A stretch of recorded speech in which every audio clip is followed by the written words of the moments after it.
Hello. While being in college and being a college student, the main priority is considered to be school. Balancing many responsibilities and other things on our plates, it causes us to lose sight of what the true priority is, which would be our mental and physical well-being. Many Americans do suffer from health-induced problems. This includes mental and physical health, and this is because of lack of education on both of these topics.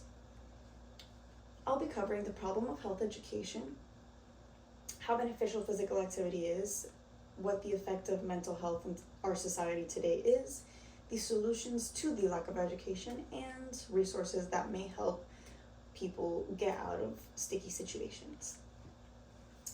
So, health issues affect not just a specific population, but it affects many. This includes mostly children and elderly, which are highly at risk to having weakened immune systems. Children nowadays, due to higher generations, are suffering from very bad diets just because it's easier to obtain fast food, or even income can be an issue into obtaining a good diet. Also, 1 in 5 Americans do suffer from mental health, and they never get treated for this. This is because of many societal standards, and I will get into that in a second. So, as our world evolves, demand increases, which increases costs for goods, which can very drastically impact people of low-income families and will cause them to not have good mental resources or money to spend on that, and even good diets, which would impact their physical health. As well as just people cannot afford things to have a good diet and have a good physical, mental well-being, or even going to the doctor because of insurance. And again, the lack of education and resources available to many of these populations, and in general in America. So the extent of how bad this is would be that these issues have escalated because of mostly growing stigma, just because everyone's on social media. There's more types of bullying, there's more types of standards being raised, and this causes people in these mental health groups or even physical health groups, ranging from obesity, diabetes, and all of these chronic diseases, to be a little more picked on per se. And they're not just choosing this lifestyle. This can be just because of lack of education and income and more. So again, just 2/3 of the population never do get treated for this mental health, and that can cause problems such as death or even worsening of their mental health condition. One of the main causes of death in America is also currently heart disease, which would impact our physical health. And it's because people are not moving as much as they should be, and they're also not very well taught on how they could improve their diets and improve their own nutrition and their physical health. So long term, this can cause worsening in the conditions and death. This topic has affected me personally because as I was younger, because of the younger generations coming up, just building modern diets, I did have high cholesterol 3 times throughout my lifespan so far. And that was because of my ignorance and just wanting to have that fast food accessibility, and it did cause me to have that diet, as well as even my own mental health, which just in my Hispanic culture, I guess, it wasn't really seen to be a real issue until now, which, you learn more and more, and you teach your family about these things in order to get the help that you do need for your own mental and physical well-being. So, my own friends and family did experience this more through COVID, and I think many of the American population, and even globally, did experience mental and physical issues, not by choice, but just through depression, anxiety, from being isolated, and just like anxiety towards the virus and the world did cause more mental health mostly, and also physical health, because people couldn't go to the gym as much or move their bodies as much as they thought they could. So dangers of this could cause high blood pressure, type 2 diabetes, which I was almost at risk for, even because not knowing what the impact of eating all this fast food and not working out or not being physical with my own body. And even osteosclerosis. Also, the stigma for mental health can be a very dangerous thing, which is why we do need education on these subjects, just to prevent these dangers from increasing in our populations. So the cause for this, again, just to get back on that, is the lack of education that people do not receive. So it's easy to judge others, it's easier to have a higher stigma for mental health and people who are suffering from these chronic diseases, may it be from income or other situations.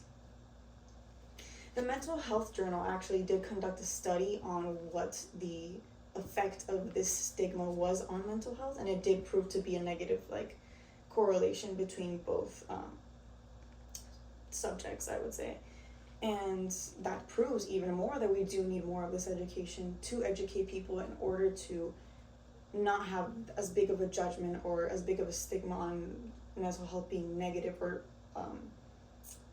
receiving mental health being embarrassing or shameful at all, because it has been very beneficial. There are government issued programs that do help people with food and even mental health, but I do believe that there can be more. Some of these are the WIC, OAA, therapy, and more. So this helps women, infants of low income, and children, old elderly people who don't have as much knowledge or even anyone to take care of them, to better their physical well-being. And even therapy can help anyone, and I do believe that they are coming out more and more with accessibility for low-income people for therapy. This does continue. We need to continue to further the both governments and families do need to implement, I believe, a form of educating themselves, whether it be reading research articles or even including classes in school, to middle school and high school, just minimal levels, in order to have a sufficient level of knowledge on what you should be eating, what you should be moving your body for, and how it's beneficial to receive mental health and not embarrassing or shameful in any way. Technology has also been one of the things that has impeded our newer generations from getting their bodies moving and more, so it's impeding our health even more, just because people they don't need to get out of their house anymore, because there's at-home jobs now, and there's just many things that technology has been hindering our physical well-being, I would say, and even mental well-being, just being stuck on your phone all the time, not really moving, not doing anything, not having other hobbies, just because it's more accessible. So we do need to bring awareness to these dangers. So the solutions that we can have, again, would be even more programs and funding for people of low income, or not, people in general, that might make it more accessible for them in order for it to not feel too embarrassing or out of their comfort zone. But yeah, again, providing more programs. One can even look at the dietary guidelines for Americans, so the DGA and the AMDR, which are the American macronutrients distribution ranges, which all help you to form your own kind of better diet if you have the resources to form this better diet. But informing yourself will not hinder or not impede you from learning anything. It will only help you grow. So again, this will help just reduce the stigma, build a stronger foundation on how you can have a healthier lifestyle. It can lower the appealingness of fast food if you have resources to get other things aside from fast food.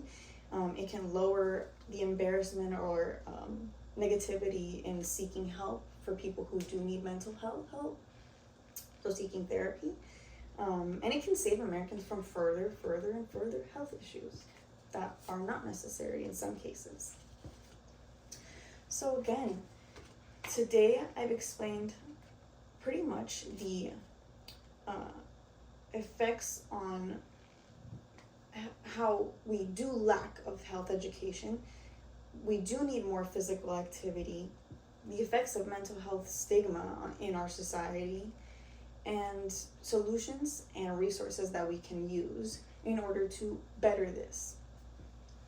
So today I explained how there are resources and benefits for our population to learn more, whether it's physical or mental. We do need to stop older and new generations from letting these health problems take over their daily lives with these resources and how showing them how beneficial it is to learn about these things. We need to make this a healthier world for you and me and everyone in the world. Thank you.